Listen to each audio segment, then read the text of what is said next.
Hello, my fellow crewmates and other guests. Welcome to another episode of Tales from the Set. Stories from the world of film and television production, read by me, but written by the crew members who live them. I'm Eric E. Money Sievers, and I have 4 brand new stories for you today. First comes a scary story from the set of a Bollywood film, then a more comical story involving a late-night talk show host, then a short story involving a crew member's paid summer vacation, and finally a story about a crew who come together to stick it to the man. Before we get started today, don't forget to subscribe to my channel, turn on notifications, and if you like, give me a thumbs up. Alright, let's get started. This first story comes from Facebook user Anna S. Once upon a time, ages and ages ago, when I used to be talent, I was in a Bollywood movie that was all kinds of weird. Among the other low-level talents such as myself were a couple of my friends. One was a young man we'll call Jimmy, who was a former EMT. The lead actor in this movie was huge in India. He was referred to as the Jackie Chan of Bollywood. On the last day of principal shooting, we were on location at this old energy plant that had these huge big empty silos hundreds of feet high. They were doing a drone shot next to one of the silos with us all inside or just outside of it. Well, I'm doing my thing and suddenly I hear, "Look out!" and what sounds like a small explosion. I look up just in time to see the drone smash into the side of the silo and explode into 100 tiny pieces, shooting shrapnel everywhere. Jimmy takes one for the team and dives in front of Mr. Super Famous Actor Guy to save him from the spray of shrapnel. Luckily, Jimmy was wearing sunglasses and his eyes weren't damaged, but pieces of drone were stuck in his face and his nose was sliced open to the cartilage. I have this vivid memory of us all standing around looking down at him as he rolled around on the ground with his hands on his face, blood spurting through his fingers like a bad horror film. The production manager looked around and shouted, "Does anyone have any medical experience?" It's Bollywood, so of course no set medic. I pointed down at Jimmy, still writhing in pain, and said, "He does." Anyway, I threw him in my truck and drove him to the nearest hospital where he received several stitches. I then returned him to his horrified girlfriend several hours later, looking a little like Frankenstein's monster, but otherwise in good spirits. Okay, that is scary. It makes me think about all the times I worked non-union jobs below rate and what could have happened. Okay, now for something a little lighter. This next story comes from Facebook user Wendy G.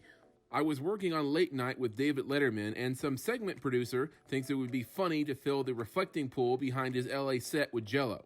They asked me to order the Jell-O, and I have a caterer making it all night in a refrigerated truck. The producer told me it has to be real Jell-O because Dave might dive in and eat it or pass it out to the audience. So in the morning, I get a hysterical message from the segment producer, "Dave hates the Jell-O idea, cancel it before he sees the Jell-O." They have just delivered 40 trash cans full of Jell-O. And there I am on the dock yelling, "Back on the truck! Back on the truck!" as Dave pulls up on his motorcycle and gives me the stink eye and says, "Really, Wendy?" Like it was my idea. And then the a-hole segment producer doesn't want to pay for it. And I shouted in a snit these immortal words, "If you ordered Jell-O yesterday, you have to pay for it today. That's how life works." The production designer thought it was so hilarious, he immortalized that in a large sign above my desk. We dropped trash cans of Jell-O off at every homeless shelter we could find. I love this story because every time I picture in my head David Letterman showing up and saying, "Really, Wendy?" it just makes me smile. This story comes from Facebook user Clark H. when I asked one of my Facebook groups, "What's the easiest job you ever worked while still getting your full day rate?" I was hired to pre-scout locations for a picture. My first stop was Paris to meet up with the director. He wasn't quite ready to scout, so I hung around in Paris for a week. Then we flew off to Morocco, where we scouted for another week or so. Didn't find what we were looking for, so we headed off to scout South Africa for a week. Then to Namibia for a week. Then the Prince of Morocco called us back to Morocco because he wanted to convince us to shoot there and wined and dined us for another week. Then we flew back to Paris to regroup.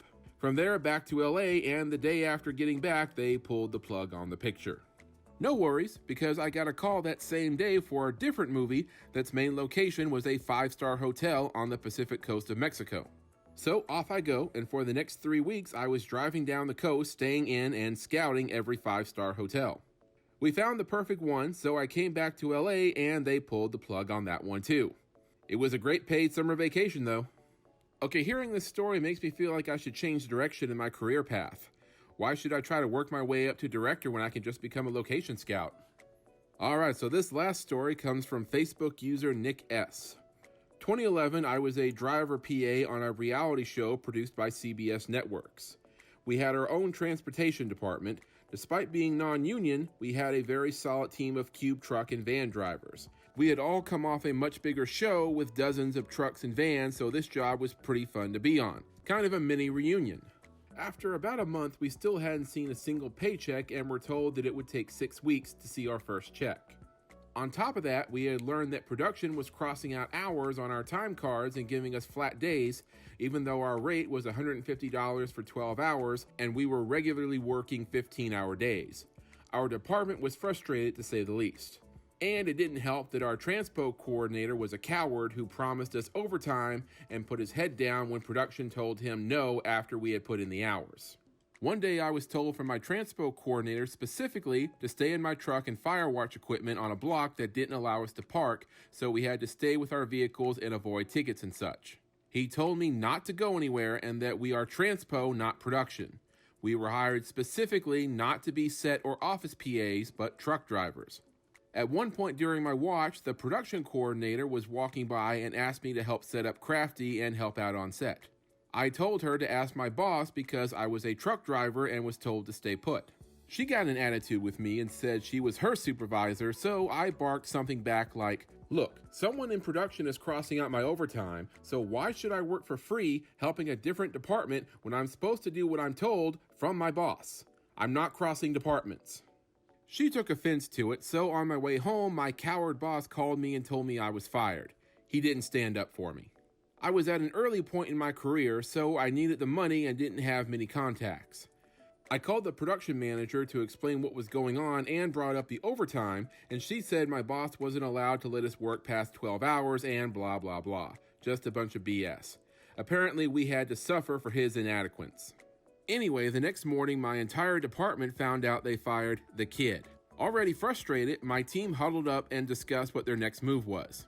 Right before the next company move, they all decided to toss their keys in the production office and walked off the job.